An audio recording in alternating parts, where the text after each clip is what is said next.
We really, I mean, this is a true story. What we did when we lived in Vermont, it was nuts. I mean, it was just nuts. I had this cell phone, and I'd had cell phones before. I had a cell phone in Atlanta, and in fact, I got a brick phone, and then I got a bag phone that sat in the back of my car, and I had this Italian sports car, and it was one of the early computers, and the bag phone sat on top of the computer. And whenever I used the phone, the car would stop. I mean, even on the freeway, like the engine would just stop. And so we took a while to discover what that was. It was that the car's computer was mounted underneath the little platform behind the front seats, which is where I had the bag phone. And I was probably irradiating my entire body. And I still have a burn mark on my thumb from the radiation from the analog phone that I had.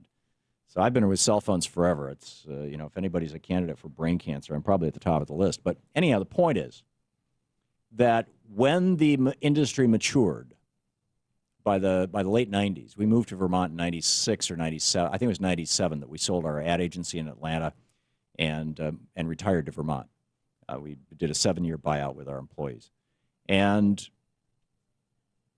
so it was probably 97. It might have been 98. But at that point, the cell phone companies were getting larger and more mature, and they were starting to act like monopolies. Now, there is a way to deal with this, and the Europeans have figured this out. The Canadians have figured this out. And that is that you say, okay, you've got a cell tower. You make money off that cell tower.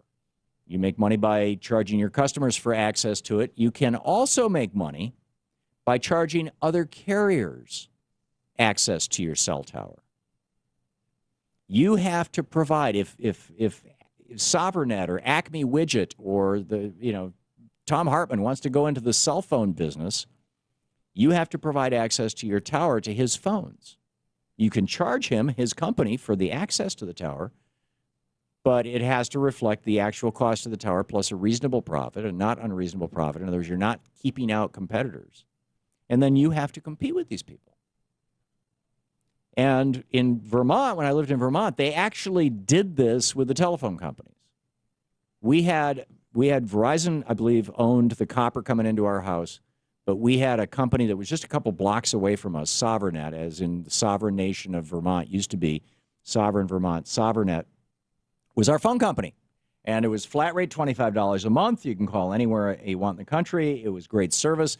The repair guy lived 3 blocks away from me, and I had his phone number. It was great.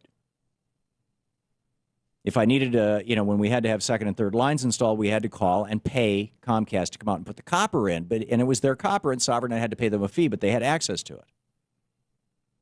This is how it works in most countries. When we had a caller from Canada yesterday who runs an ISP, and he was saying, okay, if somebody's got cable in their house, or they've got telephone lines coming into their house, they got copper coming into their house, or fiber coming into their house, I can provide you, if you're in your house, I can provide you with internet service. And I compete with those companies, even though I go over their wires. And this is why in Europe there's competition. This is why in Canada there's competition. And in the United States, there's no competition.